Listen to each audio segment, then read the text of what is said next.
thing. Just Same like tenants everything. moving out, same old issues. Yeah. The door handle broke. Okay.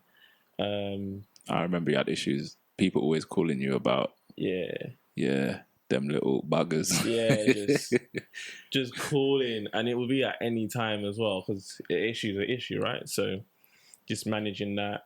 You can't get away from mice, though, man. Yeah, the mice. Mice everywhere. You can't get away from them, man. It They're doesn't. everywhere. If you're in London, how close are you to a mouse? I read. I think it's like 2 meters or something silly like 2 that. Nah, man. It was silly, yeah. No, the way you said 2 meters because of this COVID thing, it's like, 2 meter distance. Social distance from the social distance from the mouse. 2 meters. Yeah, you can't get away from them. But okay, you're dealing with people. Yeah, dealing issues. with the same issues. So you get, and then for me, I was in a space where I was like, okay, where can I get some more money? Mm-hmm. Like, how can I hustle, make some more money? Because I had a bit of time. Yeah, I was working from home. It was a little bit flexible, which was really good. So from there, I started a deal sourcing business. But when I started deal sourcing, I fell into it. Okay. Which was pretty much a godsend. So my fiance, who's now my wife now, she signed us up for an event. Yeah. I was like, why are we going? Like, I didn't really want to go. So we went to the event anyway. Yeah. From that event, I told people what I was... So we went to the event. They kind of opened our eyes to deal source, and we're like, whoa, this sounds decent. Yeah. We can make 2-3 grand selling this, that, and the other. So wow. So it was opening our eyes. Yes. And then afterwards, we were like kind of buzzing. So we're like, oh, let's network, like let's meet people and see what's going on. So we met with a few people, and then they're like, so what do you do? Yeah. And I was like, this thing called rent to rent, but I didn't know if anyone was interested in it. I was just telling them what I do. Yeah. Then they went, I want to do rent to rent. I want to do rent. Like, all this demand for rent to rent. I was like, it's just rent to rent. Like, it's you not gotta that deep. chill. Yeah, chill out, man. But from there, I was like, okay. But what are you guys doing? You guys look like you're making money, deal sourcing. Yeah. And then they're showing me the deals, and then I'm like, wow, you're making money. But anyway, it came to a point where it was like, okay, I have something that I didn't know I had. Mm-hmm. And a lot of people are like that as well. Yeah. They don't know what they have and they can't see the opportunity. Yeah. And that goes back to my point about entrepreneurship. It's about seeing the opportunity and running with it and having the confidence to run with it. So I was like, I'm onto something here. I didn't know that people need this. So they were like, can you find me a rent to rent? I was like, yeah, I do all the time. Yeah. Like normal. So that's when I was like, yeah, okay, I'm going to go to more of these networking events. So I went to another one, met more people. Yeah. And then I remember the meeting that I had with one of them after the networking event, because she had, what did she have? She had around 8 to 10 rent to rents. So she's a good person to work with your deal sourcing. She sent me her criteria and stuff. I was like, yeah, piece of cake, do it all the time. Yeah. And then from there, she was like my first client, and then I negotiated fees with her and stuff. Yeah. But the fees were off, like way off. Do you want to pause it? No, you might as well pause it.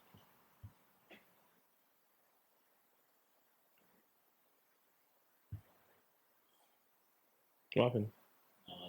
It's annoying that it's not charging whilst it's...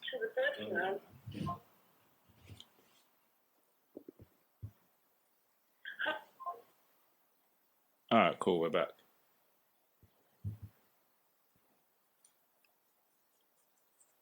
Cool.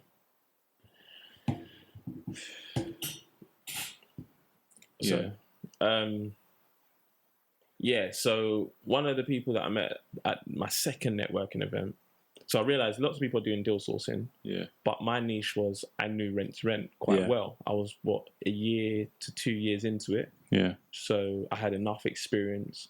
I'd found rent to rents for our own portfolio as well. So when they're like, oh, can you find one? I'm like, yeah. Not a problem. All the time, I do this. Yeah, we do this every day. It's normal. It's my thing. So from there, I met with one of the ladies there. She said, we negotiated fees. I didn't know what to charge, so I just made it up. And I said to her at the time, oh, I'll charge 1,200. Mm-hmm. Her eyes lit up.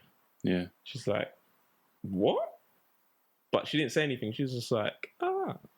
But I was like, did I say the wrong thing? Did I? Yeah. Later on, I realized it was dirt cheap. That's why her eyes lit up. But either way, it was just the beginning. Yeah. Or something completely new. So from there, I didn't do a deal with her for at least a year. Yeah. It took me ages to do. It took me a long time to get my feet within deal sourcing. Yeah. I think it took me like 4 months to get my first deal and stuff like that. But is there any advice that you'll give anyone that wants to get into deal sourcing? Yeah. So if you're trying to get into deal sourcing, it's a business. So if you've got time for a new business, then definitely go for it. But it's a sales business. Yeah. It's purely sales. Yeah. So if you're not a salesman or a marketeer, I think you'll struggle. Yeah. And that's not to take away from people that are not. People that are not may be able to do it as well. But it's a sales job. Yeah. And it's just a grind and a hustle, if I'm honest. And the start is the hardest bit. And you've got to be in it for the long run because from my experience, it just doesn't happen straight away. Yeah. I thought it would happen straight away because I remember my director at the time, Charlie, he was like, oh, yeah, we need a new rent to rent. Mm-hmm. I made like 5 phone calls. Yeah. One of them clicked, went to view it the next day, and we took it on like the next week. Like it just worked. Yeah. So sometimes it can work like that, and then other times it just won't click. It will just be a slow boat to China, so to speak. Yeah, you're just traveling up and down London, viewing different properties, sending emails to random people, trying to get new clients, trying to do this, trying to do that.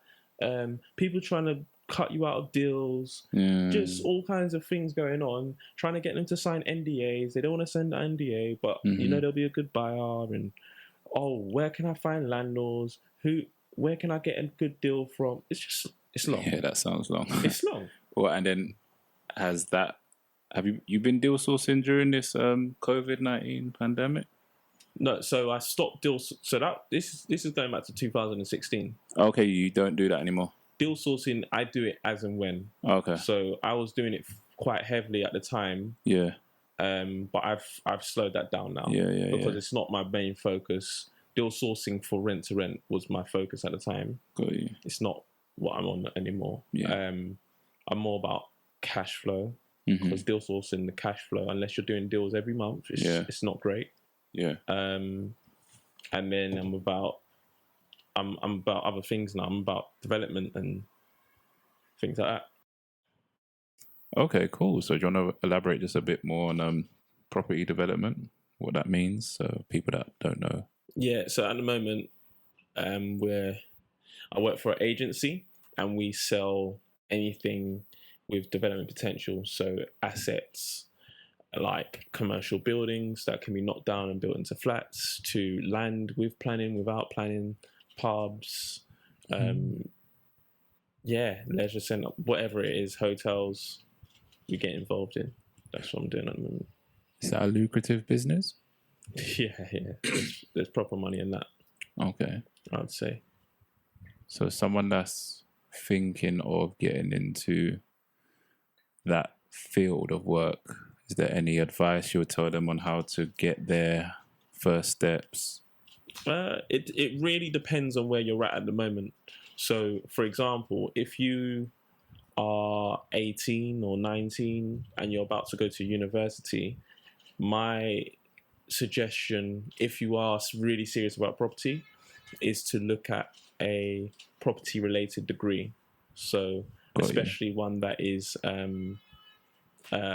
accredited by RICS, the Royal Institute of Chartered Surveyors. I would suggest doing that because it's easier to get into the corporate industry. Yeah. without that, it's quite difficult to get in the corporate industry. I haven't got a RICS accredited degree, so I've had to go pretty much the long route round in terms of getting into development, and I've been a bit fortunate in terms of someone's able to. I've had someone that's willing to invest the time to train me and get me up to speed, but realistically, you need a degree, or if you don't have a degree, or you're further along in life and you've got property experience, etc., and you're looking to do your own developments, I would say just educate yourself as much as possible before you do it. And just get in the mix. Get in the mix. Get in there. Yeah. Get in there, son. Yeah, and just meet people that are doing it, pick their brains. Yeah. People try and pick my brains about HMOs and stuff. People are willing to give out information if you ask. Yeah. Especially go on YouTube. Just get to understand it and just be in the mix. Mix with people, network. Even in this COVID situation, there's opportunities to network. Yeah. Online and Zoom meetings and all kinds of things. So just get involved. And then after a while, it'll take a while, but things will start to click.